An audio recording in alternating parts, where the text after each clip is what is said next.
Welcome. My name is Brett Briere, and I'm Santiago's advisor.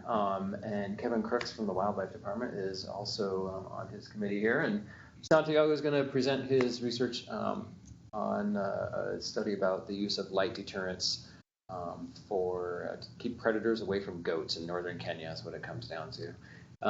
And how this will flow is he'll give his presentation, and then there'll be some time for Q&A that's open to anybody in the room to ask about his work and his study and things like that.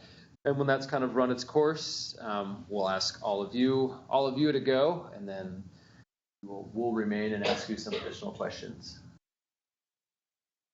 All right. You ready? Okay. Buena suerte. Thank you. Karibu sana, people. Thank you for being here. How many of you speak Spanish?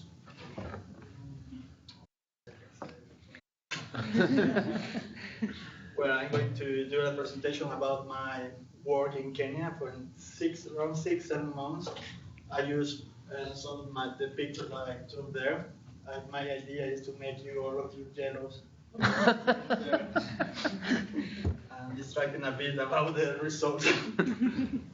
Well, the title of my research was Comparison between Low-Cost Deterrent Lights in Maibai and Salama, and how anthropogenic activities affect their effectiveness in the prevention of livestock predation by carnivores and herbivores, destruction of crops, respectively. I'm so sorry for my charming Latino accent. From Ecuador. But, okay, the focus of my research was human-wildlife conflicts in Kenya. The WWF gives a definition about what is human-wildlife conflict, and they say that it's any interaction between humans and wildlife that results in a negative impact on human, social, economic, or cultural life, on the conservation of wildlife populations, or on the environment. According to the United States Geological Service, they have classified the human wildlife in 2 types. The first type is wildlife behavior conflicting with human goals, and the second type is human behavior conflicting with wildlife safety and well-being. For example, in the first case, when wildlife behavior conflicting with human goals, we can see, for example, when the lions attack the people, or when the herbivores produce affected crops the people have in their place and that affected directly their economy. The second example, when human behavior conflicting with wildlife safety and well-being, we can see, for example, when humans, in order to achieve some goals like establish a crop, they used to kill some animals that they consider kind of pests, and this affects the population of this species. And there is a second type that WWF suggests, this is the human-human conflicts. This happened, for example, in the same example, when, for example, a tiger attacks a people. The human-human conflicts occurs when, for example, an NGO arrives to this community, and this NGO is defending the right of the animal to live or to be in there, and this is against the interest of the people because they feel threatened for the species, and they really want to do something with in this example, the tiger.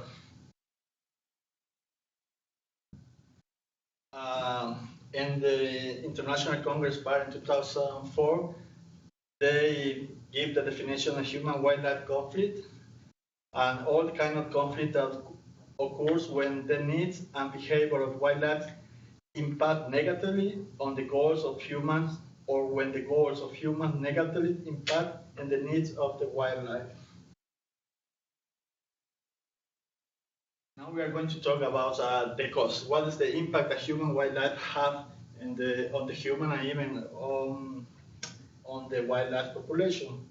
Human wildlife conflict represent a significant concern to the health and life of local people, the security and sustainability of their livelihoods, to industry, to governments, and to national economies. 944 million was the annual cost of the wildlife damage to agriculture estimated by the USDA National Agricultural Statistics Service in 2002. We can observe that there exist two different kinds of costs in the human-wildlife issues, directly and indirectly costs. Among the directly costs, we can see the crop riding, loss of income from sales, damage to water sources, in the case of elephant, for example, damage to store producers, loss of livestock. This is one of the most common human-wildlife conflicts in Kenya. Human injury or death. This happens when the wildlife attacks threaten the life of the people and the communities, and damage to the property. And this is very common when the human-wildlife involve elephants. The direct cost for the wildlife is the loss of habitat. And this is something very important because and I can say that everywhere, Latin America and Africa, we are expanding the land, agricultural lands, and that means that the wildlife, they have less space or less territory for doing their activities, and this produces a constantly conflict. When we create deforestation, we don't not only clear all the vegetation on the soil, we are destroying the wildlife habitats. And this, for example, is very common in South America and the Amazon basin. Now the deforestation is the first cause of the jaguar habitat loss. And the persecution, okay, this is a kind of logical process. We are going to the forest, we create deforestation, we create growth, so we create settlements there. But some animals that are large carnivores, they used to remain in these areas. And the second action that we used to do is to repel them, sometimes with lethal methods as guns. We try to kill them because we feel very threatened for their presence. And has produced the population decline of this species. More numbers. 563 people were killed by lions between 19th and 2004 in Tanzania. 300 people died per year or was killed per year by crocodiles in Mozambique. This is an average rate. According to some researchers, around 200 people have died between 2000 and 2007 in Kenya by elephants, human-wildlife events. But another kind of cost, and not less important, are the indirect costs. Anxiety. People who is living next to the wildlife, they feel anxiety because they think that at any moment something wrong could happen with all the wildlife living around them. In Kenya, around 70-80% of the wildlife living outside to the protected area, and the interaction between people and wildlife is constantly. Physical threat to their lives. This is very common in the case of the lions attacked in Tanzania. A key point about this kind of event was the alcohol. Most of the people who was affected for the lion attack have been shown that they were drinking alcohol and walking alone through the night. It's not a very smart idea, but alcohol maybe. Restricting people's freedom of movement. This is something common. If you need to go for any pound in order to get water, and there is large carnivores or elephants or things like that, people used to avoid to go to the place, or maybe that means that they need to use a different ways, different patrols, and that represent more time walking, more time carrying on water. Guarding property against wildlife. I saw some people in Kenya, for example, they used to do guarding during nights in order to protect their communities or their crops. Loss in productivity and opportunity to pursue other economic activities. This kind of conflict not only affect their crops or their life. This kind of conflict affect all their lifestyle. That means that affect the all. Thus, there is no difference between genders, between age, between economic position. If you live next to the wildlife, it's going to affect your perception about everything. And then you will try to do something in order to fix in some way the situation, but most of the time this kind of attempts to fix the situation represent a threat for the wildlife species or even for the people's life. Well, this was part of my introduction. So I have two objectives during this research. The first objective was determine the relationship between human activities and wildlife activity. I'm going to tell you later how I suppose the thing that I do in order to achieve this goal. And the second objective was determine individual attitudes regarding the use of live deterrents in their settlements and toward wildlife species involved in human-wildlife conflict in the region.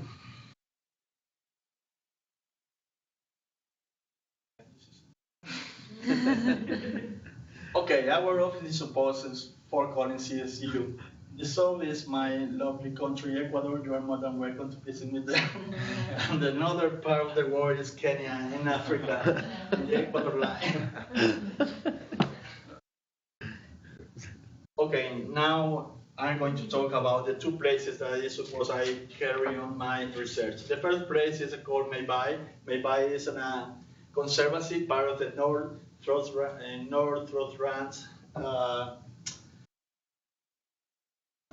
Ranch Trust. Thank you. People, the Mumbai Community Wildlife Reserve has a population of 2,500 people and is inhabited by 5 groups of ranchers: the Cecia, Elpus, El Titlin, Resin, and Engaroni. Most of the people speak Samburu. The people who has any kind of education, they even speak Swahili. Or as you know, most of the people, the national language in Kenya are English and Swahili. And it's a very interesting education method. People or child, they speak in Swahili during the primary, and the high school, they speak English, and even in the university, and most of them are bilingual. And if you are from Samburu or from another tribe, even you can speak a third or fourth language. That is very impressive. I have a lot of trouble trying to learn English.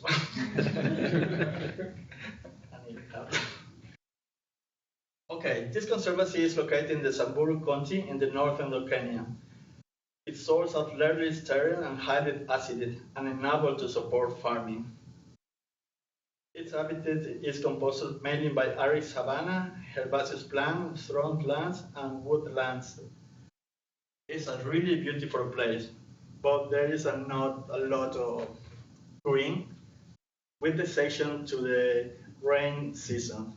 When the rain is coming, after the second day, everything, the green is blowing everywhere. Blooming, yeah. Blowing everywhere. The main economic activities for people are the livestock keeping, that include the camels, cows, goats, sheep, and donkey.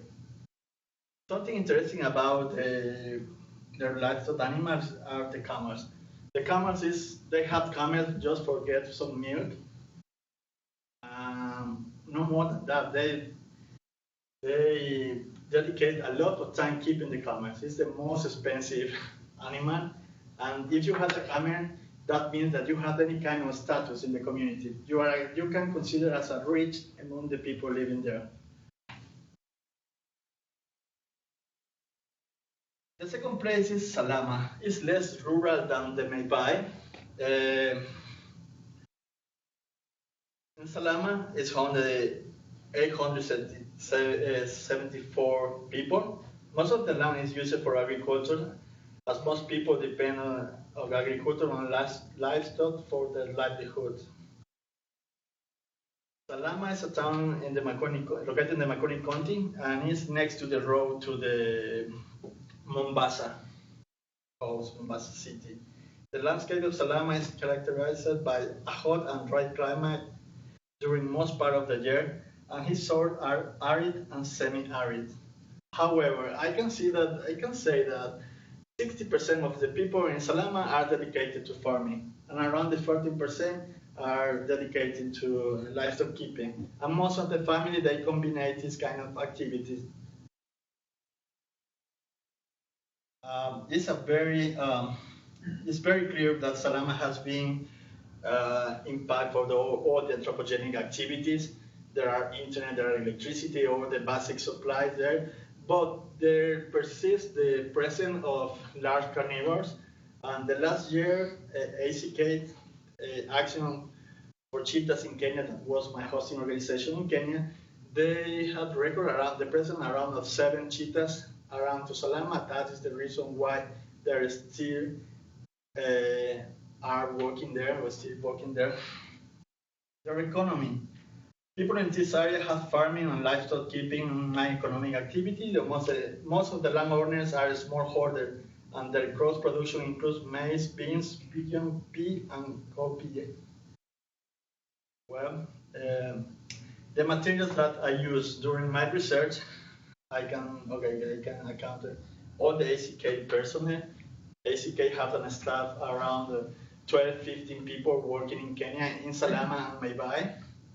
ACK has his main office in Nairobi, but they have an office in Salama where they had hired 3 local scouts, and in Maybai they have 5 Samburu people working for them. We use camera traps, vehicles. We have a big truck and even motorcycles are included here. Questionnaires, SPSS program, GPS device, computer, a lot of bibliography, and the wildlife course. The methods that I used during this research, I used 2 different methods. The first one is to measure human attitudes, we use questionnaires. And to measure wildlife activity, we use camera traps. The questionnaires, a single questionnaire was designed with the support of the ACCAD personnel. Okay, the first draft of the questionnaire, I worked with my advisor here, and when I arrived to Kenya, I shared this information with the ACK scouts in order to know if all the different questions were understandable for the local people, because some words in English, Spanish, are more different or have a different meaning for the people in the field country. Most of the questionnaires include 44 questions divided in 2 sections. The first part was about pure wood, and this is not relevant for this part of the study. And the last 18 questions were focusing about human-wildlife conflicts in the area. And our audience target was the householders locating throughout the different maniatas and or shambas in that place. This is something interesting. Some NGOs that are working in Kenya, when they work with the communities, some people they are expecting any kind of what is this? Any kinds of payment. That could be money in some cases.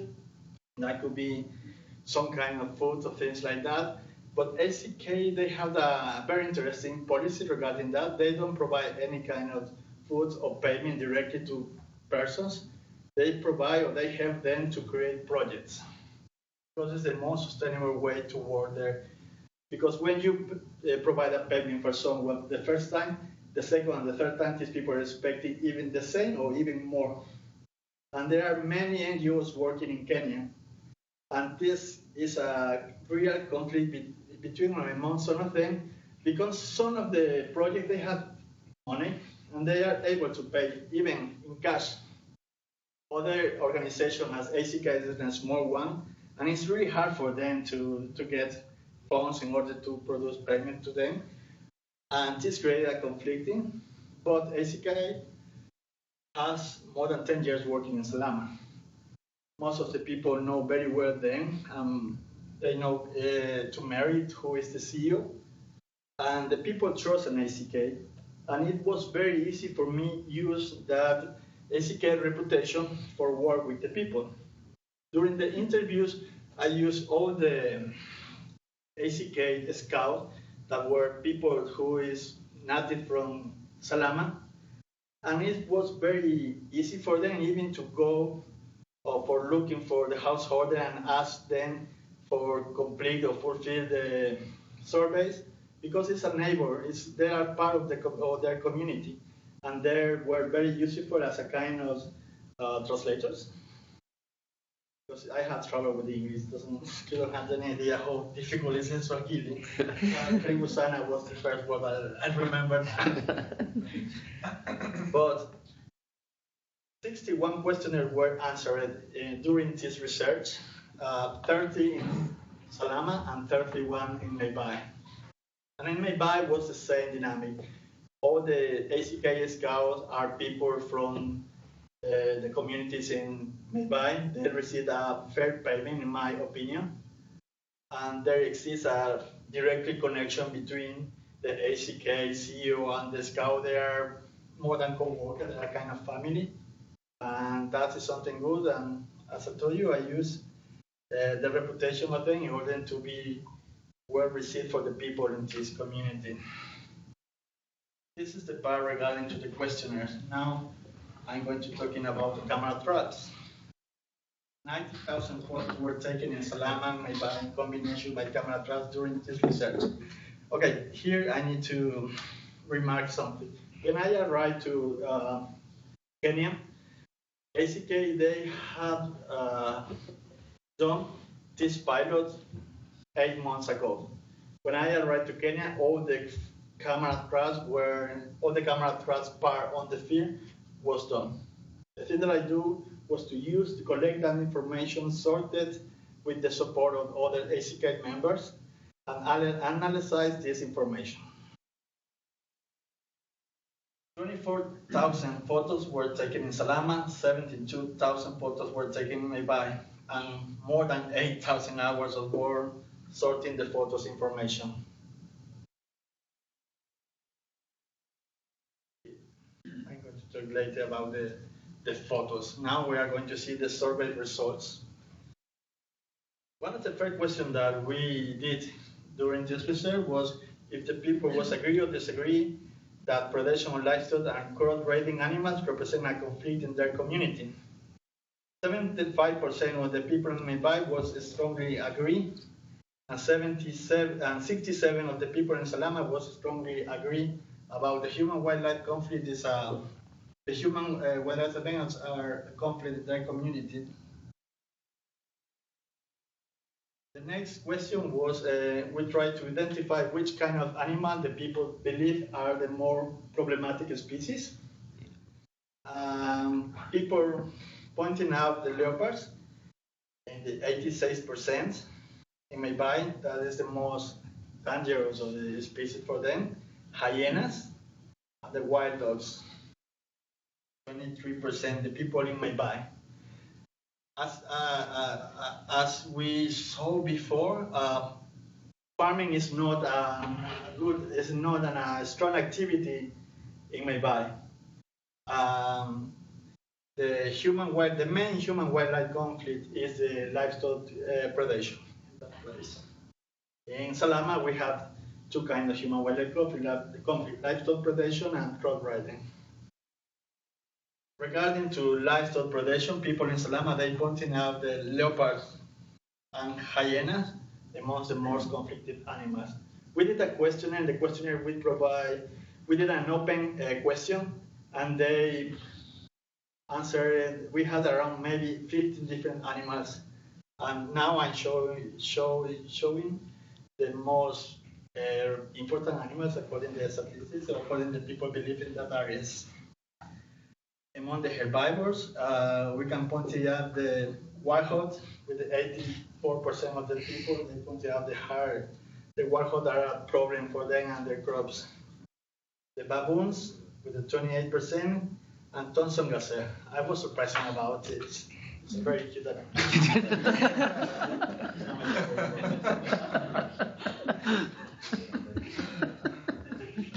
So even is tasty.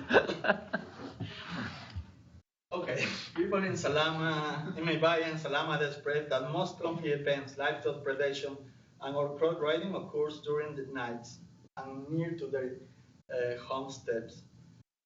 In Maybay, 75% of the people believe that the events of human-wildlife event occurs during the night, and 82% of the people in Salama they believe the wildlife events occur during the night.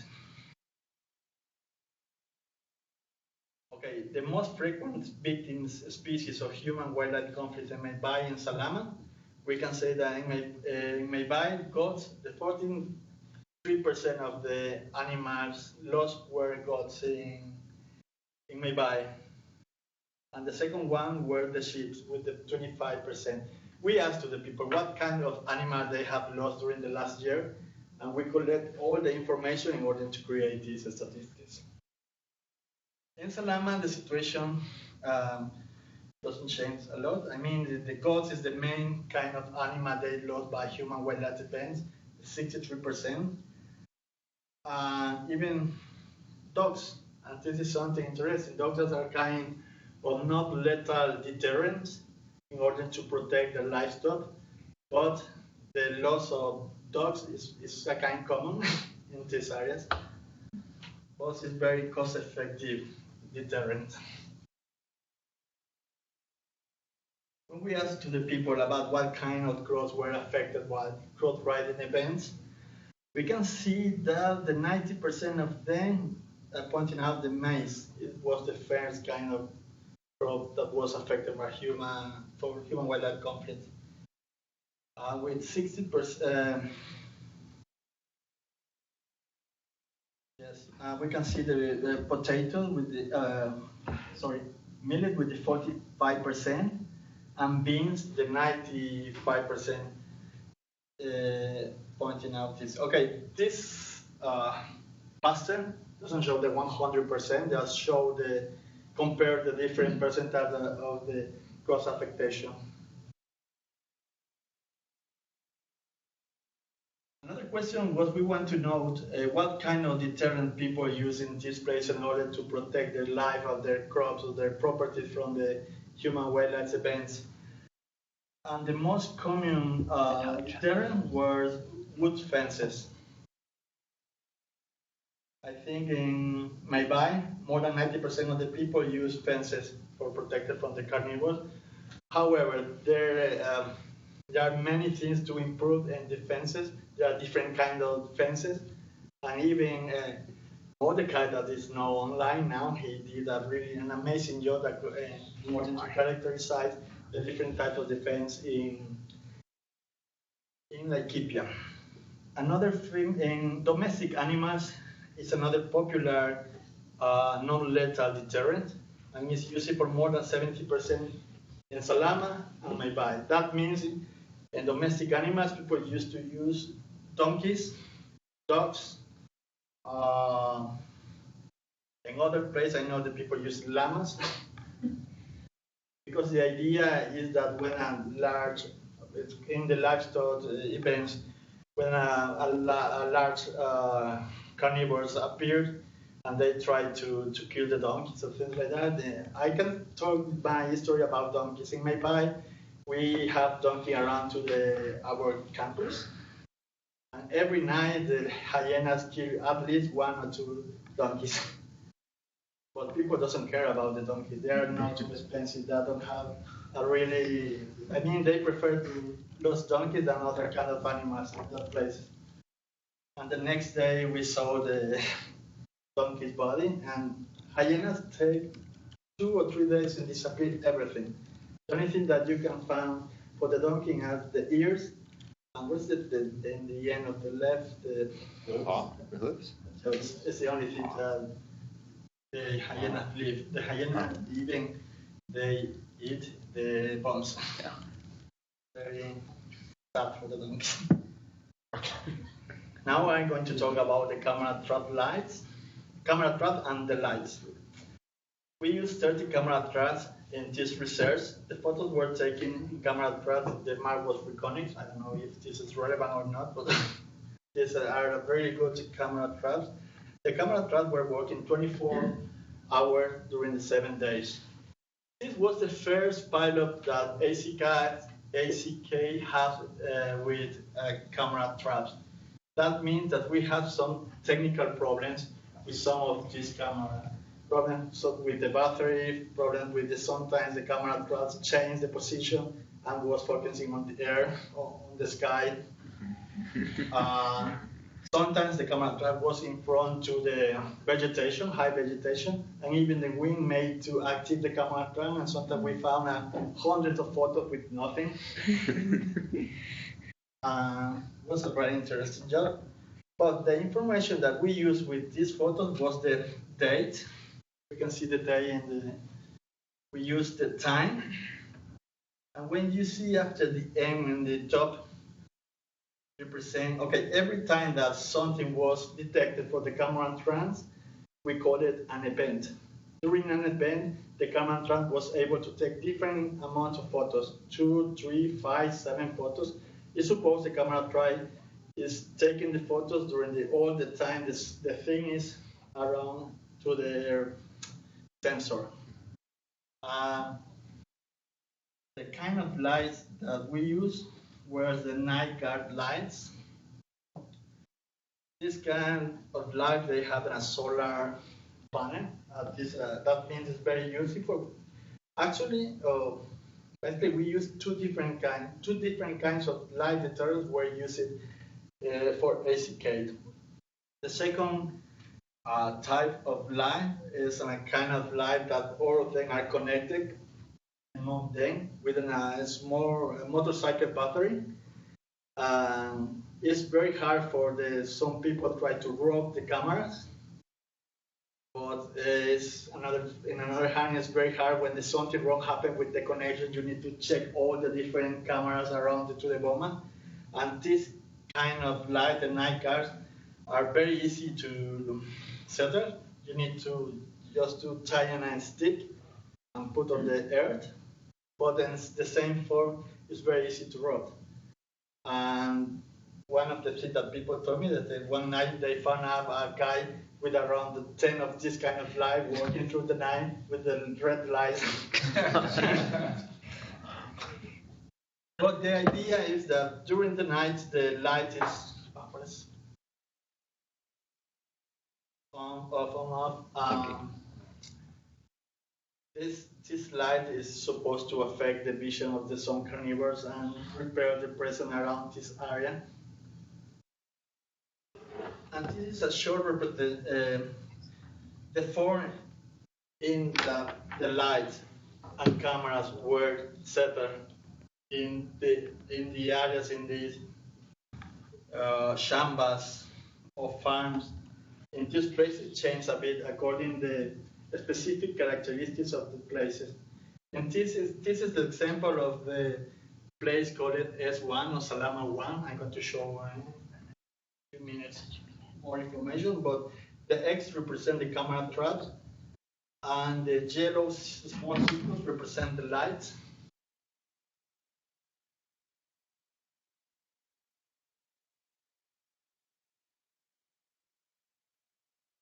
But in this part, I suppose there was a physical barrier, wasn't a big stone, and not make sense to put lights in this border. And in this side was a neighbor. But in this place, there was an only problem. All this area was fenced by sticks, and the entrance was in this part, but there was many human wildlife conflict because the people who was living in that place, they don't used to close the door. Well, in this slide we can see the information that was collected by the camera trap pilot, and the place we had 5 places, 3 places in Salama that I called S1, S2, and S3, and 2 places in Maybai. Okay, here I'm going to do an stop because in the Maybai was supposed that were 3 places, but the third place the camera traps were working for less than 1 week. And the next time that the people from ACK visited this place, all the people in the Maniata have been leave the place and moved to other place, and they don't have any idea where they go. And they work with the cameras and the lights and everything. This is a common practice in the people who's living nearby. They depends a lot of the rain, and it depends, and the rains produce the grass, and that means that in some part of the year they need to move their animals in order to obtain a better grass areas for them. And it's common to find out some maniatas that you can see only the fence and the house structure and completely empty, because in several parts of the year these people used to return these areas. The land in the Maybai is a community area, and it's supposed that people can settle if all the neighbors are agree with that. Okay, so as total we have 1,141 camera trap days. We define camera trap days when one single camera was able to take at least one photo during one day. We had 6 cameras in each one of these places, the 5 places. That means 30 cameras at all, and around the 12 lights around each maniata. That means around 60 lights deterrents were used during this research.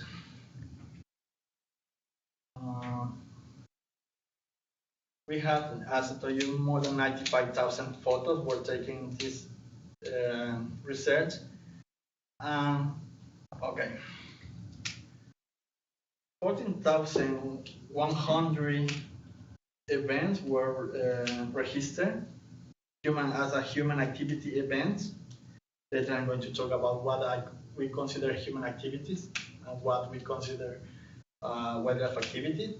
And the 10%, 1,400 events were the wildlife events. I mean the proportion is 1 to 10 between the human activities and wildlife activities. We define human activity as all kinds of movement that people do around to the cameras. And that includes all the domestic animals, because all the animals are there because the people is living there. That means dogs, goats, cattle, all these kind of domestic animals that move from the cameras and produce that the cameras take a photo was accounting as a human activity. And the wildlife activity was the all wildlife movement. The thing that we do is we didn't account the bird, for example, because bird was not part of our target objective here. And now we are going to see the comparison between human and wildlife activities in these places. We compare all the information and we sorted the human events activity and wildlife events activity according a time range, and we sorted by hours. We wanted to know which part of the day the human activities and the wildlife activities show their peak. And we can see in the Salama one, when we see the graph, this is the number of events. The number of events is changing between one place and another, because the number of camera trap days that we had changed. And this, for example, Salama 1, we had really few records. And this is the number of hours, the 24 hours. And here we can see that between 10 and 3 p.m. is the peak of the human activity. The blue line represents the human activity, and the red line represents the wildlife activity. And between the 5 p.m. to 6 p.m., we can see how the human activity decreased, among the wildlife activity increased a bit. And we can see even the proportion. We saw in the slide before that the proportion between human and wildlife activity was 1 to 10. In the second place, we can see the same point that the noon is the most, is the peak, is located at the peak of the human activity. And during the night is where the wildlife activity is increasing and reduced almost to 0 around to 3 p.m. to 6 p.m. Something interesting is most of the people, as I told you, in Salama, they have two main incomes, farming and livestock keeping. That means that the people around 5 p.m., they start their activities, moving the cattle. And when this happens, we can see that the wildlife activity decrease. In the place number 3 in Salama, we can see that the people sleep very well because there is no any kind of regular human activity during the whole night. But 5 o'clock, people start their activity, moving the cat, preparing the coffee, things like that. And the tendency is the same. I mean, in Salama, the tendency is very clear. Around noon, is the moment when the human activities is in the peak. And the wildlife prefer increase their activity during the night. And around 5 a.m. is when the people start their activities. It's very clear to see how the wildlife activity falls. And most of the wildlife activity that I show you in this graph is composed by herbivores.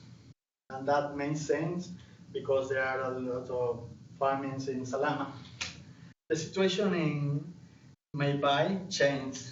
We had, I think so, only 6 or 8 records of large carnivores in the 2 places in Maybai. But in comparison with the human activity, it's really hard to see any difference.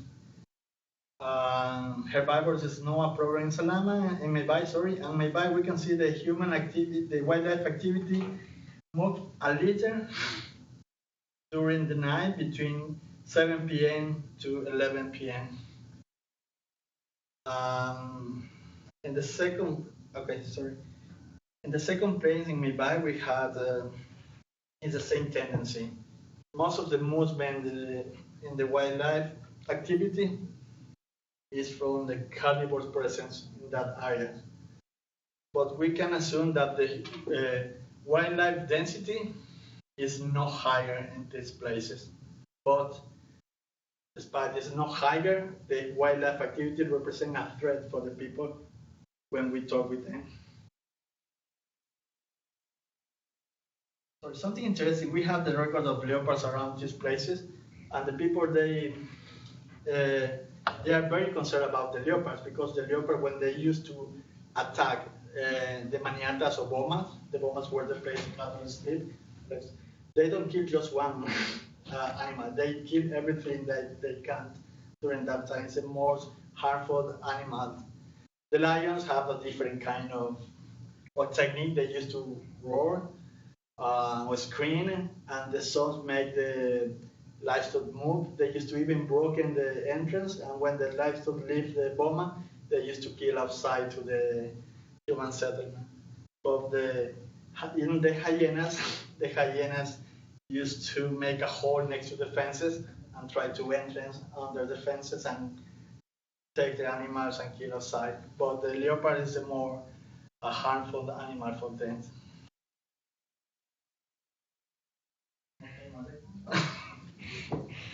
Okay, we try to determine if there exists difference between if there exists difference in the wildlife activity when the live were working or when the live were not working. As can you see, we can see the table S1 and S2, for example. The line when we see no, that means that the time where the lights, the turret were not working. And when they say yes, that means the days when the lights, the turrets were working. But as I told you, the information that they were able to collect in order to compare days with lights working and days with not light working was not significant. And it's very hard for us to say how effective are the light deterrents in order to repair the wildlife activity. One of our recommendation is to reply this research in order to apply a better methodology. This was a pilot. There was we did many mistakes, and when we have all the information in order to analyze it, we found out this kind of gaps. However, when we asked to the people, one of the questions in the questionnaire was about how people feel using light deterrents. And we asked them if they were agree or disagree that light deterrents represent a good alternative for their community in order to repel wildlife. And 50% of the people in Maybai, 85%, and 50% of the people in Salama, they were agree that the light working well in order to repel the wildlife. And this is something good, because when they have light deterrents around their places, that means that every night they need to go out and check if the lights are working or not. That increases human activity around the places. Human activities for itself represent a kind of non-lethal deterrent. Another question was if they were agree or disagree that the activity that they, members of their family, carry out around the maniatas have an impact on the frequency of the predator visitation. More than 50% may buy. Salama were strongly agree. They are really convinced. They really know that all kind of activities that they do around their homestead represent a non-lethal form to keep away the wildlife. Okay, these photos, so I take all these photos. Someone is planning to go Kenya, buy the nice camera. Okay, among the conclusion and recommendations. According to our hypothesis, we can observe that while human activity was increasing, the wildlife activity followed with the opposite direction. There exists a negative correlation, but when we try to sort the information in order to achieve a correlation number, it was difficult to find to get a significant result, because in the form that we analyzed the information was in 24 branches according to the hours. When we saw the graph, it's very clear that the human activities is going in an opposite direction to the wildlife activities. According to the wildlife composition in Salama and Maybai, we can affirm that crowd raiding is a conflict that occurs only in Salama. There was no register of herbivores activity around the places in Maybai. In Maybai, everything is about livestock predation. Carnivore-human conflict is a real problem for people that inhabit in Salama and Maybai. This problem, crowd riding is a problem only in Salama. Livestock predation occurs in Salama and Maybai. It was a little difficult to measure the efficiency of light deterrence in order to repel carnivore presence on those places, because the density of carnivores that were registered during the reserve was low. However, something interesting to know was the behavior of the herbivores that were recorded during the study in Salama. With the section of Salama 1, in the nights where the light deterrents were working, the number of herbivores was higher than those days when the lights didn't work. We put the information from the camera traps in a graph, and we were able to see in the places where the lights were working, the number of herbivores around these places was increasing in comparison to the carnivores. I thought a bit about this with Brett and Mordecai. It's just a broad idea that suggests that the lights create a kind of safe area, buffer area around to the maniatas, and probably most of the herbivores, they move near to the maniatas under the light effect, and because maybe they feel that the carnivores, they feel repaired for the light, and this creates a safe area for them. Okay, I took this photo in Samburu. That was the first time that I saw a lion, a baby leopard. This is near to Arches Pass. I forgot the name of the mountain. Ololokwe? Ololokwe. This is the personnel of ACK working. But she's not from Kenya, definitely. This is the staff of ACK. Mary is extreme. And the handsome guy with bear is me. Come on, guys. These are the reference. I really want to thank you to Asian for cheetahs in Kenya. I received all support from them. It was amazing to work with them. And Mary, the CEO, is an amazing person. CLTF, of course. I received a lot of support. Kenya Wildlife Service. I mean, I pay more than $100, $500 for the permission, but it was not my plan. But it was good. I know that my money is in a nice place now. I really want to thank the Senecid is the scholarship program from Ecuador. Thanks to them, I'm here. And I really hope to doing well. And I really thanks to all my friends, all my CLTers, classmates. I know how difficult it is for me to do this program in English.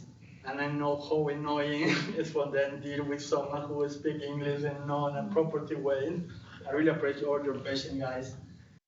And really thanks to my friends who are here. This is Jackson, he coming from Ecuador. We are friends for more than 10 years. Nicola and Caterina, they are from, where are you from, Piccolina? He's from Italy and she's from Greece. And they're living in Switzerland and they both are doctors, PhD, or that kind of thing. And I thank you, Kevin, for your support.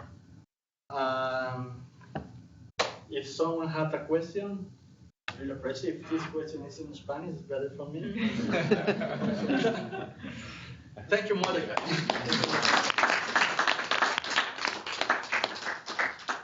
So Santiago, I'll just go and you can kind of manage the Q&A for the whole group, and then Okay. yeah, we'll probably have like about 10 or 15 minutes where we can do that before we, yeah. Questions for Santiago? You're my friend. Why were those two locations chosen? Basically, they have, as I told you, more than 10 years of experience working in Salama.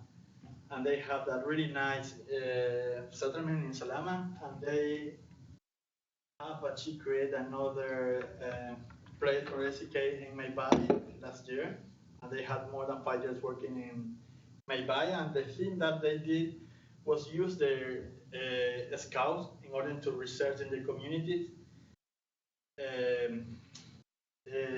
How if someone was willing to collaborate in this pilot, that was the form. And they did a questionnaire and they asked to the people about human-wildlife conflicts in the area, and they used that information in order to classify which areas represented the higher rate of or number of wildlife events, and that was the form they choose. These 3 places in Salama and these originally 3 places in Maybay too. Can I put in a comment? Of course. Yes. First of all, in reference to the previous question about why the spots were chosen, we needed areas that were fieldwork with the necessary support systems. We didn't have maybe enough time and resources to set up Santiago all alone somewhere in the bush in Kenya. Not that we wanted to. Also, there's the graph, Santiago, where you have the people's opinions on the light deterrents, whether people thought they are good deterrents or not. I think that finding is very important, and you've brought out something that human-wildlife conflict, perception plays a huge part in it. So it's very important that you bring that out and keep that out there, that when people feel that they have a deterrent, the actual conflict or the retaliation is reduced because of that perception. As you can see in places in the United States, there's a perception that 2 calves lost per year to wolves is a huge amount of conflict. So perception determines conflict to a very great deal, and it would be good to really bring that out in any other papers you may write. Thanks. Yeah, the perception is a very important part, even for action for cheetahs. Okay, as can you see, have you seen? I work with action for cheetahs, but the cheetah didn't appear in any of the ranking of harmful animals that we did in Salama and Maybai. And even when you ask to the people, they used to think at the first place of, for example, lions or the most spectacular, this kind of spectacular animals. But in the fact is the leopards and hyenas are the real guilties of the loss. Everything is about taxation, and there is no a unique solution to the human-wildlife conflict in the same world.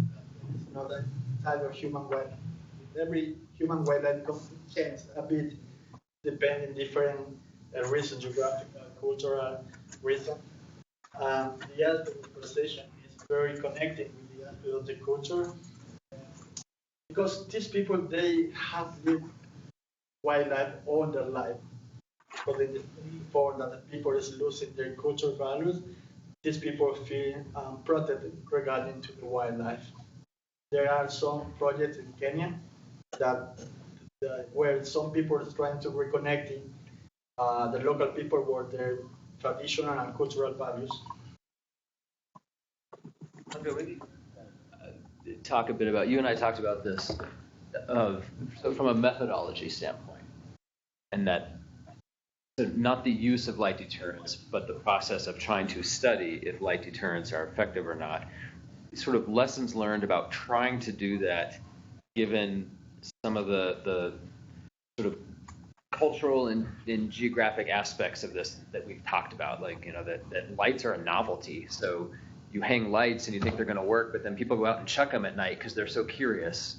And now it's the human activity that's keeping wildlife away. And that it's a culture where sort of petty theft is pretty common.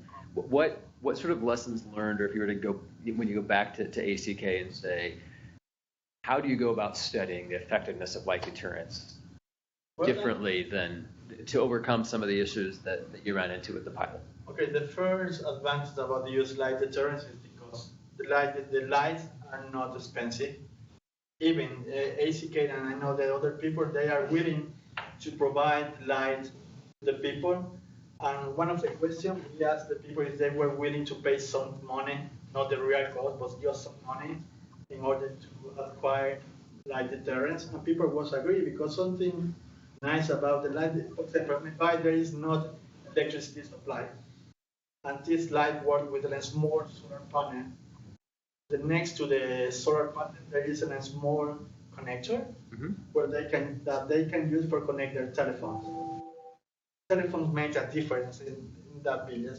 They can move money with a money transfer national program called M-Pesa, and they don't have to go to the bank in order to receive money or transfer money to someone else.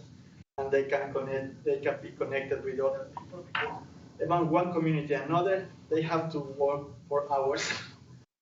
And it's very important for them to have the opportunity to share their telephones. And the lights that were working this pilot, they had a small connector that were able to people to have the energy for the telephones. Another thing with the camera traps, the people was very excited. The people, there was a really good connection between the ACK personnel and the community, but because the community, they really appreciate the effort that TSNU is doing in order to provide solutions to them. And the thing that ACK did was they choose some photographies when the people appear, and they used to show these pictures to the people, and thus create a really nice atmosphere when everyone was laughing. Yeah. On the other hand, the camera traps represent a kind of threat to the privacy. We found out some no political pictures, some no political behaviors, and we were asserted in don't show this kind of photos to the communities. But in general, I can say the people was very happy, and even the place number one, Salama 1, the camera traps were working around 2 or 3 weeks. And then this person, they suffered a crop riding event for monkeys. This person was very angry, and she asked to USDA in order to remove all the camera plans because this person was expecting something 100% efficient. But after 2 months, they worked for the SDK and asked again for restable the camera trap system there when this person saw that working with the lights. It's a long process. I know the lights have been used a lot here in the United States in order to repel foxes. And the use of the light deterrent is something recently in Africa. There is not a lot of bibliography regarding the use of light in Africa. I can say that ACK maybe is the first organization who is working with light deterrent in the northern of Kenya right now. Other questions for Santiago?